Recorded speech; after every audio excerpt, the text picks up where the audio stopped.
हुआ, इतना उनकी मान्यता बढ़ गई कि प्रत्येक माह यानी हर महीने वो भगवान का ऐसा पूजन करने लगे। इस प्रकार भगवान सत्यनारायण स्वामी का व्रत और पूजन करके वह ब्राह्मण सभी पापों से मुक्त हो गया, जीवन में सुखी हुआ और अंत में भगवान की कृपा से वैकुंठ धाम को गया। तो सदानंद किसी समय अपने घर पर भगवान का पूजन कर रहे थे कि एक लकड़हारा उधर से जा रहा था। उसने देखा कि यहाँ तो पहले झोपड़ी थी, यहाँ एक ब्राह्मण रहा करते थे, ये किसका मकान बन गया? यहाँ तो काफी भीड़ भाड़ है, चलो प्यास लगी है, इसी बहाने पानी पीते हैं और पता भी कर लेते हैं। लकड़ी का गड्ढा किनारे रखा, वहाँ पहुँचा तो भगवान की कथा हो रही थी। वो अभी बैठकर बड़े ध्यान से बड़े प्रेम से भगवान की कथा सुना कि भगवान तो बड़े दीन दयाल हैं, भक्तों की इच्छा पूरी करते हैं। तो पूजन समाप्त होने पर वो भी प्रसाद पाया, खाया, पानी पिया और एकांत में यानी अलग से उन ब्राह्मण सदानंद से मुलाकात करता है और कहता है कि महाराज, क्या यह पूजा पाठ जो आप कर रहे हो ये आप के लिए फलदायी है कि और कोई करे तो उसको लाभ मिल सकता है? तब सदानंद जी बोले कि हे भाई लकड़हारे, यहाँ पर हम लोग सत्यनारायण स्वामी भगवान विष्णुदेव का पूजन कर रहे हैं और ये समझ लो कि जब से मैंने भगवान का ये पूजा पाठ प्रारंभ किया तब से मैं हर प्रकार से सुखी हूँ। मेरे पास किसी चीज़ की कमी नहीं है, मेरे बेटी बेटियाँ भी हो गए हैं, देख रहे हो पेड़ पौधे लग गए हैं, बाग भी तैयार हो गई है, गाय भैंस तुम देख ही रहे हो। तब से हमको न कभी कोई कष्ट हुआ न कोई चिंता हुई और जो चाहते हैं वो भगवान की दया से पूरा हो जाता है। ऐसा सुनकर वह लकड़हारा सामग्री जाना, व्रत कैसे किया जाएगा ये जाना और लकड़ी का गट्ठर सिर पर रखकर बेचने के लिए बाजार पहुंचा। संजोग से बाजार पहुंचते ही उसकी लकड़ियां बड़े अच्छे भाव से यानी जितना बिका करती थी उससे दुगुना चौगुना भाव में उसकी लकड़ियां बहुत जल्दी ही बिक गई।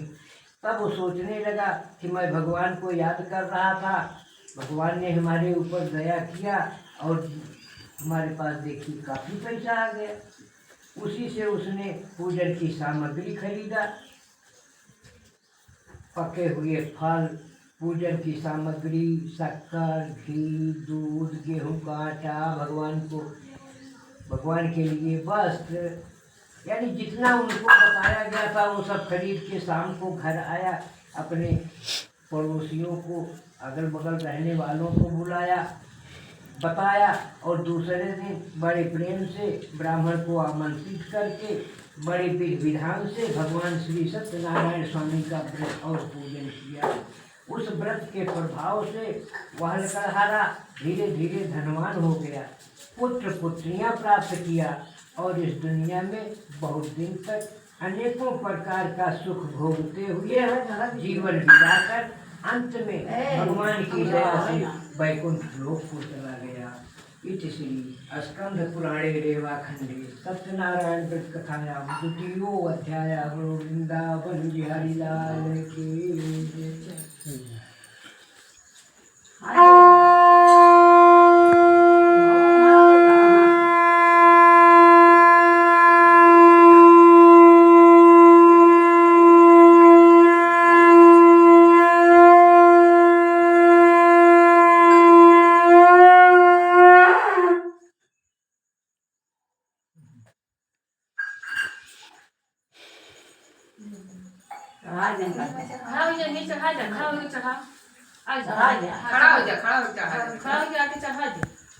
मम्मी चढ़ावा देखा मम्मी कैसे चढ़ाए से वैसे चढ़ा दे। नेहू के चढ़ा दे, नेहू के चढ़ा दे। हाँ ऐसे ढाई दे चढ़ावा ऐसे चला बैठा बैठा अपने तारे। हाँ लाई लाई हाथ नहीं गए। नहीं बैठी है जगह दे मम्मी। हाँ ले पका हमें क्या है? ले ले ले ले ले जल्दी लेकर से टहले क्या है? हमारे घूमे जावे कहाँ? दाई दे वैसे आई बैठा रहे दोपहरिया में ना दर्द रही बना खतवा पाऊंगा अच्छा हाँ जोरे रहा हाथ जोड़ ले जैसे मम्मी चाहा कैसे चढ़ा के ऐसे करिए